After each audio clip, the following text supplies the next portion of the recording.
Assalamualaikum warahmatullahi wabarakatuh. Halo semua, selamat datang di podcastku. Hari ini aku akan membahas modul ajar biologi kelas 10 kurikulum merdeka yang dipakai pendekatan distance learning untuk materi virus, bakteri, protista, dan jamur. Modul sebenarnya lengkap banget dan kelihatannya niat. Justru karena terlalu banyak muatannya, adanya beberapa kekurangan penting di bagian perencanaan pembelajaran yang menurutku perlu kita kritik. 1. Distance learning kurang depth, malah jadi terlalu luas. Seharusnya pendekatan distance learning fokus pada pendalaman konsep, bukan sebanyak aktivitas untuk memperluas materi dalam waktu yang singkat.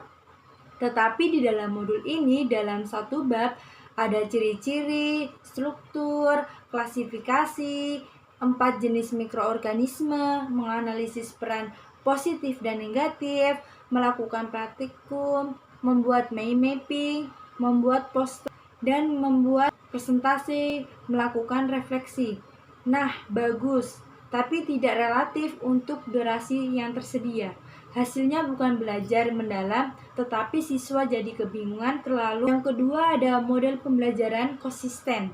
Modul kurikulum melupakan problem based learning di dalam langkah muncul pembelajaran tidak konsisten.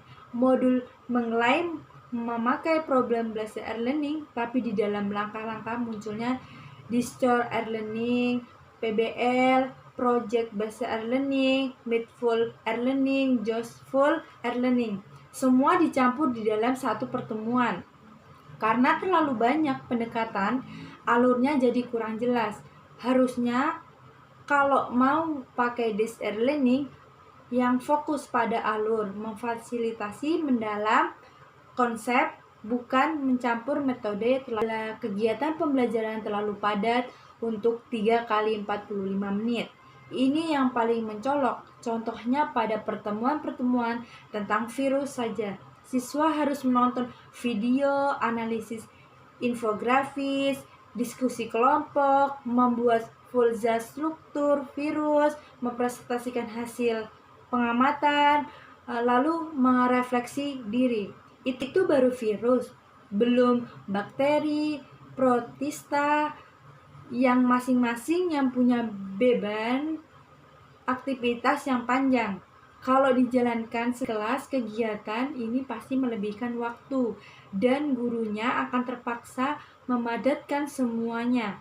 Akhirnya distance learning-nya hilang dan proses jadi kejar target adalah asesmen belum menunjukkan keadaan mendalam. Asesmen suatu lengkap, diagnostik, formatik, dan sumatif. Tetapi masalahnya ada rubrik masalah nilai, produk, bukan proses pemikiran mendalam. Kedua ada tidak terlihat indikator yang benar-benar mengukur HOTS atau analisis konsep mikroorganisme secara kritis. Ketiga, siswa lebih fokus menghasilkan poster atau mind mapping, bukan menurutkan konsep. 5. Terlalu tergantung pada teknologi atau alternatif. Modul sangat mendorong penggunaannya. Google Classroom, Kahoot, Quiz, Canva, aplikasi Microsoft Visual, sumber online WHO. Bagus sekali, tetapi tidak semua sekolah mempunyai fasilitas seperti itu. Seharusnya modul menyediakan pilihan offline merupakan LKS, manual, gambar cetak, atau metode alternatif kalau mikroskop atau internet tidak tersedia di sekolah. Yang keenam ada menurut materi pembelajaran linear.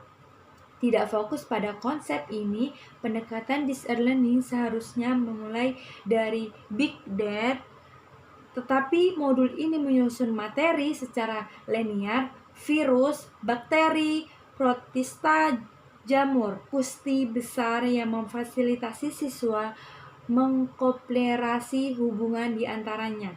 Akhirnya pembelajaran jadi seperti standar menyelesaikan daftar materi, bukan menghubungkan konsep secara. Walaupun modul ini sangat kaya dan kelihatan lengkap, Kekurangannya terletak pada perencanaan pembelajarannya. Terlalu banyak aktivitas melalui banyak pendekatan dicampur, terlalu padat untuk waktu yang tersedia, dan asesmennya belum menggambarkan kedalaman berpikir dalam learning.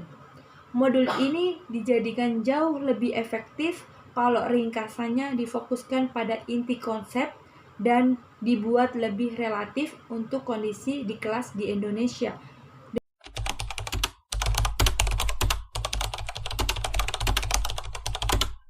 Dan wassalamualaikum warahmatullahi wabarakatuh.